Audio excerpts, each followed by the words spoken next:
Quer planejar sua viagem, mas está perdido em saber quais os lugares escolher e como fazer tudo encaixar no seu tempo e no seu orçamento? Ensinar o primeiro passo para criar um roteiro em como escolher países, cidades de forma prática e objetiva. Também vou te mostrar de forma prática um exemplo como um casal fictício, Maria e João, vão fazer uma viagem e eu vou te mostrar como estruturar esse roteiro. Então a primeira coisa que você precisa fazer é definir os seus interesses e prioridades. Então, nesse caso que eu vou estar falando nesse vídeo sobre o exemplo do casal fictício, eles gostam de praia, de agito, de monumentos históricos e a gente vai pensar nisso. Mas o seu caso pode ser completamente diferente e tá tudo bem. Só você precisa sempre se certificar de que você tá com foco no seu interesse e nas suas prioridades para montar o melhor roteiro possível. Depois você precisa organizar os destinos. Então você tem que ver, conforme os seus interesses, uma rota mais lógica, de acordo com as proximidades das cidades e dos países, para que faça sentido otimizar o seu tempo e os deslocamentos. Por exemplo, nesse caso do casal fictício, eu vou fazer isso pela Europa, né? Como tem muitas cidades e países próximos,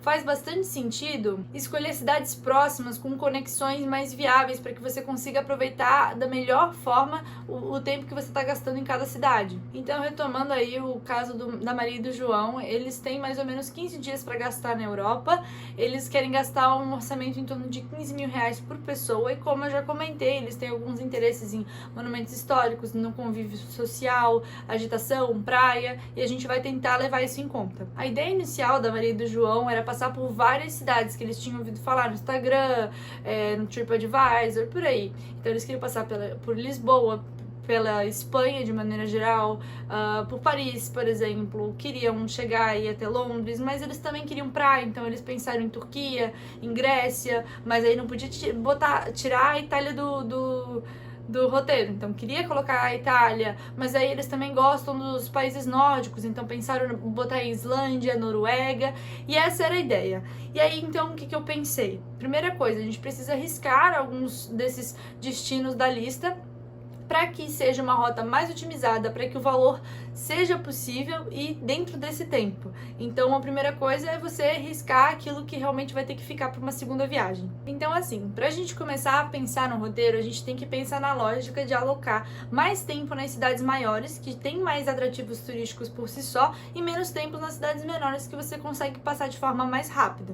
Dessa forma, você equilibra o ritmo e consegue explorar melhor os destinos. Claro que você precisa sempre adaptar o roteiro para aquela cidade que você tem mais interesse, então você consegue colocar um diazinho a mais. Naquela outra cidade que você está passando só porque está no caminho, por exemplo, você não precisa fazer questão de ficar muito tempo ali porque nunca foi teu interesse, tu só está passando por aquela cidade porque é como se fosse uma cidade de passagem, já que ela está no caminho, você acaba conhecendo ela, né, que é um lugar turístico a mais, mas não era o teu foco, nunca foi o teu foco principal. Nesse caso aí, para Maria e para o João, a gente foi tirando ali as cidades que eles não tinham tanto interesse assim, eles tinham ouvido falar mais por conta de nome, então isso é bem importante que você defina, você tá indo para essa cidade por interesse ou é porque você viu muita gente falando que é legal ir no Instagram ou porque é muito conhecida. Paris, realmente, é a cidade mais, né, hoje em dia eu não sei se é a mais turística, mas com certeza por causa de Paris, a França é um dos países mais turísticos do mundo por causa disso, da Torre Eiffel, que todo mundo quer conhecer, mas muitas vezes não é exatamente o que você quer conhecer. Então faz muito sentido você levar em conta, né? Outra coisa, a gente precisa tirar aqueles destinos, por exemplo, que vão passar do orçamento, que vão ficar muito mais caros. Seja por conta da distância, seja porque a moeda é muito alta e aí você deu uma olhada nas hospedagens e estão muito caras, ou às vezes está acontecendo um evento, por exemplo, naquela cidade, ou alguma coisa do tipo que realmente faz sair do orçamento. Isso você tem que descartar também. E, claro, a questão do deslocamento. Então, aquela cidade, aquele país que você quer ir, isso aqui está totalmente fora da rota para você, muitas vezes não vale a pena. Você vai gastar tempo e dinheiro indo para esse destino e vai sair totalmente fora da sua rota inicial. Então é melhor você focar numa área geográfica, pegar mesmo o Mapamundi, pega o Google Maps, dá uma vasculhada e dá uma olhada. Ah, tem trem, tem metrô, tem carro, tem barco, tem ônibus, tem carro, tem alguma coisa para se deslocar. Como que é? Vai ser de avião? Como é que estão os valores das passagens? É voo direto? Vou ter que fazer muita conexão para chegar lá? Quanto tempo que é? Todas essas pequenas dicas que eu tô dando, né, perguntas que eu tô trazendo, você precisa levar em conta quando você estiver montando um roteiro. Então, voltando pro caso da Maria e do João, o que eu resolvi fazer? Eu descartei aquilo que eles não queriam. Lisboa não era algo que eles queriam tanto. Paris eles não queriam tanto assim. Então, vamos descartando aí. Aí a gente pensa nos países nórdicos, que são muito legais, mas na verdade não era bem o que eles queriam, porque eles queriam praia, eles queriam muito agitação, muito monumento histórico. Eu não tô falando que lá não tenha, mas eu tô falando que eles queriam muito ir pra Itália e era o foco principal deles. Então, pela distância, por tudo isso que eu levei em consideração, eu sugeri, por que não deixar os países nórdicos, como a Islândia ou a Noruega, para uma próxima viagem? O que é legal, porque também são países mais caros, né? Então a gente já consegue descartar e já consegue tirar um pouco ali os países. Enfim, por meio dessa conversa com esse casal fictício, ou você mesmo pensando no seu roteiro e descartando aquilo que vai deixar para uma próxima vez, você chega ao roteiro final. Então, o que foi definido? Fazer Espanha, Itália, Grécia. Você consegue ver que, se você olhar no mapa mundi, são países que são consideravelmente próximos, especialmente Itália, que fica no meio ali e consegue fazer umas pontes aéreas legal para qualquer um desses dois países. E você vai ver que vai fazer sentido. Então, para o roteiro sugerido, a gente tem que pensar em como que a gente vai fazer a parte do aéreo. Para fazer a parte do aéreo, a gente tem que pensar que a gente tem que começar por um aeroporto grande. Como assim, grande em tamanho? Também, grande em tamanho, grande em número de pessoas transitando nesse aeroporto diariamente. Como é um aeroporto grande, ele provavelmente tem muita malha aérea, de tudo quanto é companhia aérea, de tudo quanto é lugar do mundo.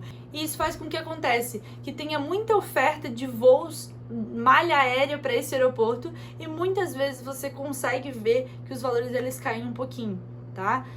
Não é uma regra, mas é uma coisa que a gente consegue notar. Então, por exemplo, se eles chegassem por Madrid, na Espanha, a gente sabe que Madrid tem um aeroporto grande, um aeroporto que é o hub, por exemplo, da Air Europa. E o que é hub? Basicamente, todas as companhias aéreas, elas escolhem um ou dois, enfim, mas geralmente um. Mas existem mais aeroportos que eles têm a base deles, então ali eles têm o maior centro de manutenção, eles trabalham mais focados naquele aeroporto. E isso o que influencia? Grande parte dos voos deles vão fazer conexão naquele aeroporto. Você provavelmente já percebeu que a maioria dos voos com aquela companhia aérea muitas vezes para naquele aeroporto. Por que será que para e faz conexão naquele aeroporto? Porque é o hub dela. Então, isso acontece com todas as companhias do mundo. E, por exemplo, em Madrid tem a Air Europa. Então, é legal que a gente já tem voo direto do Brasil para lá. Assim como também na Espanha tem voos com outras companhias aéreas também muito legais que dá para você pegar, né? A Air Europa é só um exemplo que eu tô dando aqui, mas você consegue com vários outros. A ideia, o que eu tô tentando dizer, é que ali você consegue voos um pouquinho mais baratos. Então vamos começar por Madrid. Eles chegam em Madrid e ficam 2 dias em Madrid. Então em Madrid é uma introdução à viagem. Então ali eles vão explorar o local, a parte histórica de Madrid, que é bem legal. Tem uma vida noturna também agitada. Então já é mais ou menos aquilo ali que eles já estavam querendo desde o começo, que me comentaram. Depois de Madrid eles ficam 2 noites em Barcelona. Aí eles conseguem pegar um trem, às vezes um voo se eles quiserem, ou alguma coisa. Também no mesmo país, legal, eles também têm 2 noites para aproveitar. Tem um ambiente mais descontraído, uma arquitetura histórica, as praias de Barcelona que também são legais. Dali de Barcelona também tem um aeroporto grande e também dá para eles pegar um voo para Roma. Roma é outro aeroporto imenso e dali eles conseguem voos legais. Claro, dá para fazer de outras formas, mas eu acredito que o voo vai ser uma forma que você vai poupar mais tempo e dependendo do dia você consegue um precinho legal. Em Roma eles vão ver tudo aquilo que eles queriam dos monumentos históricos. Então Coliseu, o Vaticano, eles vão ter todo esse panorama, então não tem como deixar de visitar porque eles queriam visitar a Itália, então nada melhor do que a capital. Assim, é super tranquilo ir de Roma para Costa Amalfitana. Você pode pegar um trem até Nápoles, por exemplo, ou ir de outro meio de transporte. Ali na Costa Amalfitana a pessoa pode ficar uma noite em Sorrento, uma noite em Amalfi, por exemplo, sugestão, mas pode ficar em outra cidadezinha também. Ali na Costa Amalfitana a pessoa vai ter um contato maior com a beleza natural, com as praias, que é justamente o que o casal, a Maria e o João, queriam fazer. Ficar na praia, conhecer a praia também. Depois dali, eu acredito que eles deveriam seguir viagem e ficar pelo menos mais 2 noites em Atenas, na Grécia. Dali, eles teriam que pegar um voo. Eles podem pegar um voo de Nápoles para Atenas, ou, por exemplo, se ficar muito caro, eles tiverem que pegar conexão, eles podem até mesmo voltar para Roma e de Roma pegar um voo direto para Atenas. É uma opção também. Chegando em Atenas, eles vão ter acesso ali aos monumentos históricos, os monumentos gregos, e que com certeza estava na listinha de coisas que eles queriam fazer, que foi o que eles me passaram de interesse. Depois de Atenas, não poderia faltar as ilhas gregas, né? Então, como eles gostam de praia, eles gostam de agito, resolveram passar nas ilhas gregas. Então, coloquei a Maria e o João para conhecerem Santorini e Mykonos. São 2 das ilhas bem conhecidas, mas tem, claro, várias outras. E se a ideia fosse conhecer alguma ilha diferente, a gente podia colocar também. Então, eu sugiro pelo menos 2 noites em Santorini e 1 noite em Mykonos. Lá nessas 2 ilhas, eles vão encontrar, por exemplo, festas, eles vão encontrar parte histórica também, eles vão encontrar as praias bonitas, lindas, que com certeza eles vão desfrutar bastante. Dali, eu iria recomendar eles voltarem para Atenas e dormir mais 1 noite em Atenas, porque é a noite de retorno, né? No outro dia eles teriam que voltar para o Brasil. Então eles voltando para Atenas vai dar um tempinho ali para jantar, por exemplo, em Atenas, ou voltar em algum ponto turístico que eles não viram e queriam ver. Então, é isso que eles conseguiriam fazer numa viagem de 15 dias com esse orçamento. E dali de Atenas, eles conseguiriam voltar de volta para o Brasil. Mesmo que não tenha voo direto, eles podem pegar uma conexão, por exemplo, em Roma, que é uma opção, né? E assim por diante, chegando no Brasil. Então é mais ou menos isso. Então eu reforço a importância de planejar e elaborar um roteiro, a viagem antes de fazer qualquer compra, qualquer coisa do tipo. Que esse roteiro seja bem planejado, seja realista, com base naquilo que tu tem interesse, com base na geografia e no teu tempo disponível também. Tenho interesse de montar também um conteúdo aqui sobre um roteiro dia a dia, como otimizar o seu tempo em questão de atrativos turísticos. Se você tiver interesse, pode comentar. Inclusive, comenta aqui também explicando se você tem interesse em fazer alguma viagem com algum roteiro, qual viagem que é, qual roteiro você está pensando, que eu posso dar a minha opinião também. Se tiver alguma dúvida, eu fico aqui à disposição para estar comentando aqui com vocês. Se quiserem, dê um joinha se vocês gostaram do vídeo, se inscreva aqui no canal e clique aqui para assistir o próximo vídeo, que é como comprar passagem de forma muito mais eficiente no Google Flights.